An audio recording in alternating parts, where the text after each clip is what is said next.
Hi guys, this is jsno.com and I'm here with a review of the Redmi Note 10s. We're dealing here with a phone which costs around $230 and it comes with a quad camera at the backside, a beautiful looking backside by the way, and the ability to film in 4K as well as having a big battery. It was launched in April and it was the first MIUI 12.5 phone that we saw. It has an AMOLED screen and let's start the review. First of all, it's got an IP53 certification, meaning it's dust and splash protected. The colors include deep sea blue, shadow black, and also special pebble hue. It measures 8.3 mm in thickness and weighs 178 grams. This color at the backside reminds me of the lunar silver of the Xiaomi Mi 10T and Mi 10T Pro. And the camera module borrows just a little bit from the Xiaomi Mi 11 and the Redmi Note 10 Pro. Now here we have a plastic back, even though it looks a bit like glass, I know. And we also have a plastic frame, and at the front there's Gorilla Glass 3 protection for the display. The phone is pretty comfy to use even with a single hand. It has a curved backside, meaning it fits in the palm quite well. We have responsive buttons on the side, the flat power button with the fingerprint scanner, and volume buttons. And once again, the grip is quite okay in my view, and the build is also pretty decent. Now the bezels are quite big, and with that being said, I think we can easily move on to the screen. And here we have a 6.43 inch AMOLED panel with a 20:9 aspect ratio and a Full HD Plus resolution. On paper it promises up to 1100 nits of brightness. The actual viewing experience will be best put to the test using this playback of the video you can see here. It's Full HD, 60 frames per second, and as you can see, the punch hole for the selfie camera isn't that big, it's not bothersome for sure. The colors really pop out, the brightness is satisfying both indoors and outdoors, decent contrast outdoors for this AMOLED panel, and we have pretty wide view angles, actually wider than expected for this price tag. Okay, with the intense colors and the crisp image, we go further, and I have to reveal that the pixels have a pentile matrix arrangement, and this is the brightness test that we did on the phone, achieving 569 lux units, which is a solid result. It beats phones like the Galaxy A72 4G, even the basic Galaxy S21, which you can see here, as well as the OnePlus Nord Core Edition 5G. It stays below the Poco F3, for example, the Xiaomi Mi 10 Lite 5G, and the Realme 7 Pro, which is a bit of a beast in that regard. As you can probably tell already, we have an always-on display here, and quite a few tweaks to bring to the screen. Display, brightness level, anti-flicker mode, reading mode, color scheme, with auto, saturated and standard, plus a color temperature area, and more VR features, full screen mode, and always on display options. I'm pretty satisfied with what the screen is offering us, and I think it's time to go to the internals of the phone. This is the MediaTek Helio G95, in spite of what it says here. Let's go to a more competent app. So once again, MediaTek Helio G95, 12 nanometers and octa-core. You've seen this processor before on the Realme 8 and the Realme 7. It's accompanied by 3 versions of RAM. This phone comes in 4, 6 or 8 gigs. We have the 6 GB version, and the storage is 128, UFS 2.2. There's also 64 GB version, as well as microSD card slot is available here as well, with the tray being accessed here at the top left side. I have to say that the phone doesn't suffer from lag, so there's that. It can easily handle quite a few apps open up in recents, and you can run games on it, probably not on ultra level of graphics, and you can easily play PUBG or Call of Duty Mobile, but once again on medium details and maybe high details for older titles. We have some benchmarks here, so let's check them out. Go here and we start off with Antutu 8. In Antutu 8, here we are, just a smidge above Moto Razr 5G and beating the Galaxy A72 4G, which is actually not bad.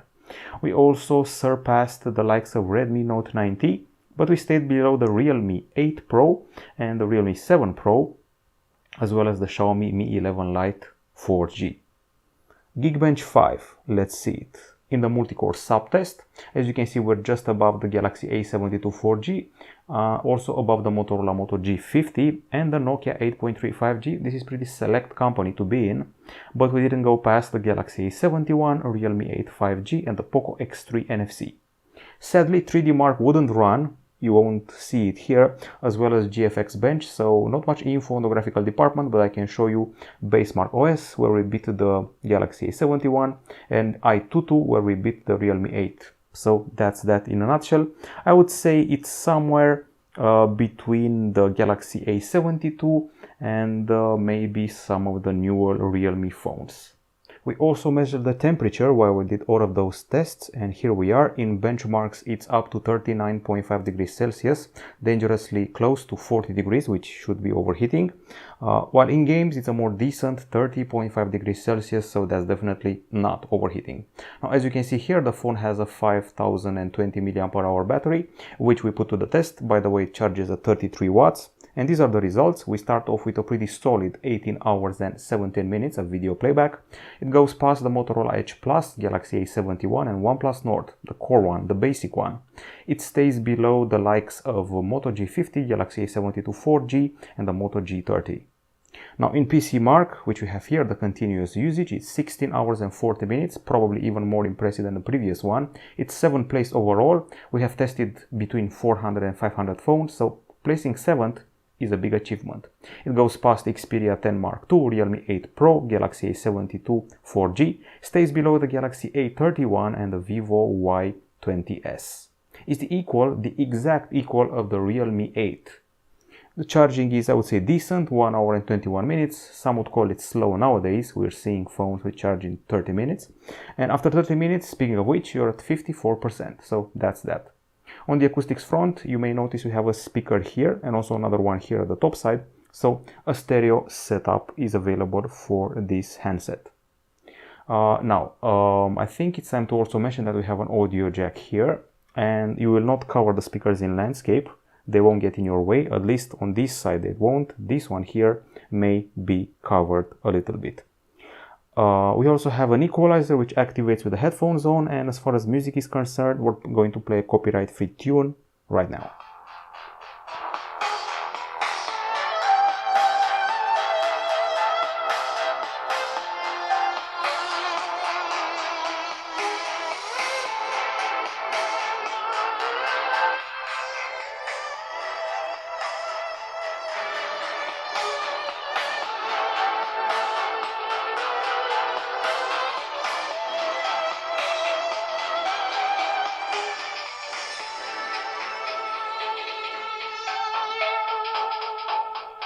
You can definitely tell that it's the button speaker doing all the heavy lifting, because if you cover the top one, the music stays pretty much the same. If you cover the bottom one, you're losing about 70% of the experience. Not much bass here, the body vibrates quite a bit at maximum volume. There's a bit of distortion if you listen to heavy metal, and the voices are okay represented. The highs, I would say they're so-so. It sounds a bit broken if you turn it all the way up and listen to intense music, but for, I don't know, smooth pop should be okay. The volume also didn't blow me away, it's just okay, that's the operating word here. And we have tests here, and here we go. The first test involves a decibel meter and an acoustic sample. At the bottom we have 83.6 decibels, at the top 81 decibels. In real life it feels like a bigger difference between the two. With this value here, we're able to surpass phones like the Realme GT 5G, Xiaomi Mi 11 Lite 4G, but we stayed below the Vivo Y70 Moto G30 and the OnePlus Nord N10 5G. Now, we also did a gaming test, and here it's actually a more impressive result, 101.2 decibels, not half bad. Above Galaxy A52 5G, OnePlus Nord, Oppo Reno 5 5G. That's the one we surpassed among others. So actually not bad when it comes to gaming, but in general I've seen better. Now, as far as the camera is concerned, you can definitely notice here at the top front side, the punch hole for the 13 megapixel selfie camera, while at the back side we have this good looking module inspired by the Redmi Note 10 Pro and Mi 11. The main shooter is a 64 megapixel one with f1.8 aperture, face detection autofocus. Then we have the 8 megapixel ultra-wide camera. There's a 2 megapixel macro and 2 megapixel bokeh camera, plus the LED flash here. An interesting approach of inscription here, ultra premium. I would have gone with AI, but who am I to judge that? There's 4K 30 frames per second video capture, 960 frames per second slow motion, AI, tilt shift, time lapse. There's also documents, pro video and pro photo, portrait, night mode, and that's about it. Now we go to the gallery. We've taken quite a few shots on a very sunny day, 30 plus degrees Celsius, maybe even 31 or 33, and a bunch of conclusions come to life. You will hear many of the same things you've heard on the Poco F3 and the Poco X3, so there are similarities here. Okay, so close-ups work fine. I'm happier with the close-ups than I am with macros, because macros will lack details on account of the 2 megapixel resolution. The sky feels a bit deformed color-wise because of the very bright sun that day, and when you're using the ultra-wide camera, you're going to have a very big difference in contrast between the lighter parts and the darker parts, and you're going to lose details on account of the 8 megapixel shooter. Once again, close-ups are fine, happy with the color here, and we have one perfect example of HDR put to work. So one of these shots here definitely features HDR, making the tree bark more visible and properly exposing the leaves, which were sometimes overexposed by the sun. Okay, now the colors of objects, keep in mind, objects, not nature, were fine. The blues and the reds are well rendered here. However, the vegetation in the background is definitely too exposed, too lit up for me. Regular shot, ultra-wide shot. As you can see, the ultra-wide camera keeps things a bit darker and the top side a bit lighter, so messes up the contrast every once in a while. And again, if you go really up close, the main camera does a fine job, but the macro camera, as you can see with those shots, it may make a small thing look bigger, but that's pretty much everything it does, and on a big screen it looks almost pixelated. And here we have a regular shot. It feels weird, it's in the shade of a tree, but with HDR we can really pull it to light with a pretty fine manner, even though the trees behind it will get slightly overexposed. We have flowers. The summary is at its middle, so roses should start to die soon.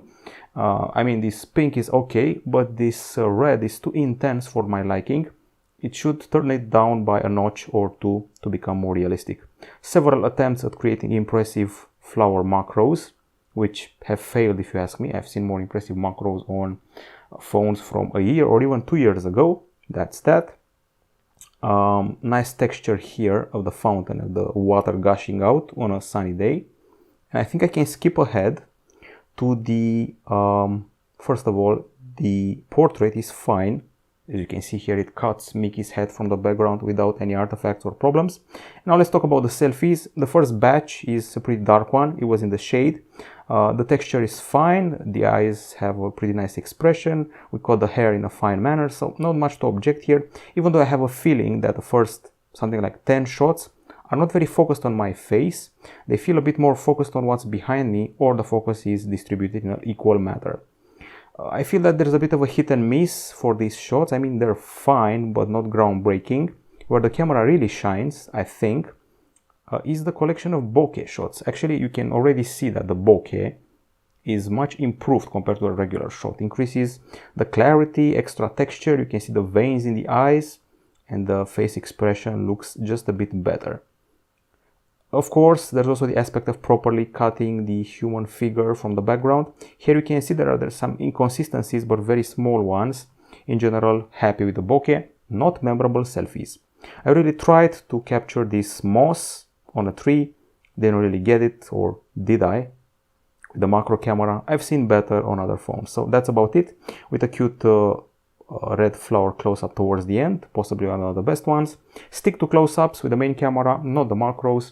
Take bokeh selfies, not regular selfies, and maybe mess with the exposure in order to create less overexposed shots. So my conclusion is that this camera fits somewhere in between the Poco F3 and the Poco X3. It's right there. It's the equal of the Realme 8, and it feels closer to the Galaxy A51, not A52.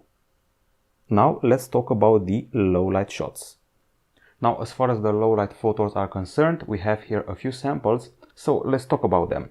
First of all, I feel that the basic ones, those without the night mode, are a bit too warm. They're a bit red or orange for my taste. And if you're taking ultra wide shots, they will definitely be darker and have bigger street light halos. And this is a regular shot. This is a night mode shot. As you can see, it lights everything up with the risk of making some objects look a bit cartoonish, like these flowers over here. So that's your trade-in: better brightness or better realism in your photos. Another difference between the shots, and as you can see, the ultra wides will definitely distort the light sources. In general, these are actually quite well rendered for a phone which costs around $200. Nice focus in the nighttime, and believe it or not, even the zoom was still pretty decent. Another regular shot, it's a bit darker, and if you want to see better details on this column, the night mode is definitely the way to go. And another iteration here, this feels a bit too bright, but the night mode actually fixes everything and makes things appear clearer in this. So basically nothing to write home about unless you're using the night mode, which does a really fine job here with the AI. Now we're done with the photos, and if you want to talk about the videos, we have a video playing app here. So let's take them one by one. So this is video number 1. It's in Full HD. It captures, well, an overexposed tree in the background there, and the sky is a bit too light blue for my taste. And the exact same scenario was captured in 4K, so you can actually tell the difference between the two. It's this one here, same scenario, but a larger amount of detail, better rendered colors, and a better exposure. As you can see, the tree is not overexposed anymore, and the quantity of light is decent, but the image is more shaky in 4K than it was in Full HD. Loving the colors of the objects here, by the way. Okay, we proceed further for a relevant stabilization test. It's actually not this one here, it's rather this one. We're descending stairs, and to be honest, for a $200 phone, things aren't very bad. I know the image is shaky, but I don't notice that annoying flicker or vibration of the image, so there's that. There's not a vibration of the image, but also your steps are totally felt when you're descending stairs. Good things to say about the focus. We alternate with the focus on the foreground and the background, and that happens in a pretty fast way. I also noticed a bug here and there. It was about 35 degrees Celsius outside, very warm, and at least one of these shots started to lag a bit. This video started lagging at some point. As you can see here, it's moving in frames on account of the device getting overheated while I was filming with it on a very sunny day after about 50 shots or so. And we also have a selfie video, which we can see here. Not the best in the world for sure. I mean, the face expression is fine. You can definitely tell what the person is thinking or wishing, but you should be sure that you have pretty decent light conditions. If you're alternating like me between shadow and sun, well, you should find better conditions. In the sun, things are okay, but the contrast is too intense for my taste. Behaves like a mid-range phone, a rather typical one. Feels like about 10% below the Galaxy A51 and 10% below the Poco X3, although the 4K videos, mind you, have quite a bit of details. And this is the low light video, definitely shaky, definitely too warm, a lot of noise, and quite dark, so not exactly something to post on social media, but this was to be expected considering the price tag. Okay, so we're done with the camera. The comparison with the Galaxy A51 and maybe the Poco F3 and Poco X3 remains solid. Now we're moving further and we're talking about connectivity. This is obviously a dual SIM phone. And as you probably know already, we have an infrared emitter here, so you can control your TV set, your air conditioner, and whatnot. Now, we also have 4G connectivity. There's also Wi-Fi dual band available here. And there's also, of course, Bluetooth 5.1, GPS, GLONASS, Galileo, BDS, and let's see if we also have NFC, is also here for payments, and an USB-C 2.0 port at the bottom. The calls were decently loud and clear, and when it comes to the speed test, we have screenshots for it, hopefully. Yes, we do, and here they are. When it comes to 4G, we reached up to 114 megapers in download and 66.3 megapers in upload. On Wi-Fi, we went as high as 319 megapers in download, 329 megapers in upload. I would say we're doing fine in both categories. We're done with the connectivity, and once again we're at the software department. This phone is a premiere. It was the very first MIUI 12.5 phone which we encountered, applied on top of Android 11. First of all, security, we have the fingerprint scanner here, and as you can see, it works pretty fast. Face unlock is also available, and as usual for a Xiaomi phone, you have these two columns for the multitasking in the recent section. We also have floating windows for an extra layer, and this drop down area with notifications and quick settings, which can be split into a control center, much like the one from iOS. Now, aside from that, there are some novelties with MIUI 12.5. They have new sounds inspired by nature. We also are allowed to uninstall system apps, which is something new. Aside from that, we have a new Notes application, which has a new system of creating a mind map and a more intuitive interface. We have a faster engine, which opens up apps faster. We have new wallpapers. We have a new volume bar, apparently. I, for one, haven't noticed it, but it appears maybe to be a bit more discreet than before. Aside from that, as you probably know already, we have the app drawer, which is split into categories: communication, entertainment, photography, tools, news and reading, and shopping. And of course, we also have a dark mode available here somewhere: screenshot, rotate. Here's the dark mode: do not disturb, battery saver, ultra battery saver, me, share and cast. And for an extra level of privacy, you can remove the metadata from the images you're sharing. Okay, so new haptic options and the clipboard protection, which is also something important, which came with MIUI 12.5. Your content which you copy in the clipboard will no longer be visible for apps like, something like TikTok or Instagram had problems with viewing the clipboard. And Xiaomi also debuted MIUI Plus, which is basically a way to mirror your phone to your PC and see notifications on your PC, and also copy-paste stuff more easily. It's in beta and hasn't reached my phone just yet. This is the experience in a nutshell, and now it's time for the verdict. Okay, so here we are with the verdict. We have a list of pros and a list of cons. On the pro side, we have definitely a cute-looking backside, a phone which is pretty easy to handle. It's comfy. It doesn't have lag in average day-to-day use. At the same time, it has a solid battery when it comes to the battery life. A pretty bright screen, I would say, with nice colors. It gets pretty loud in games. I'm talking about the decibels. We have infrared at the top side, microSD and audio jack. Takes some pretty solid selfie bokehs, as you saw before. Good details for the 4K filming and an okay night mode. MIUI 12.5, the first phone with that version of the OS on board, and fast connectivity. Those are all the pros. On the cons, the speakers here don't have much bass. We still have a 12 nanometer CPU, which is not exactly future proof. You're probably going to feel it when MIUI 13 drops, just a prediction of mine. Some overexposure in some of the photos and some of the videos. Macro wasn't impressive. Ultra wide was also underwhelming. We only have a 60 Hz screen here, no love for higher refresh rate. The stereophony isn't real. The bottom speaker is much more powerful than the top speaker, and the 4K videos were shaky. Those are the cons.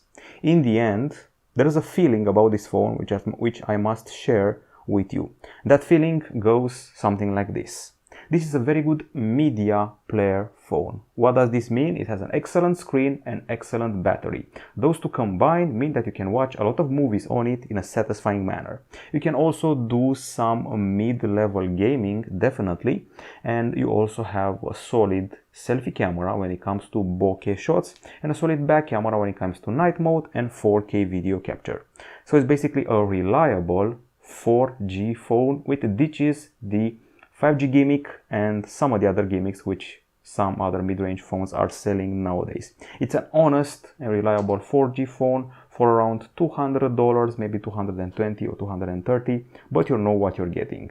You're going to savor a lot of movies on it, some games, and some decent 4K filming. That's about it. That's everything you need to know about the Redmi Note 10s. Bye bye.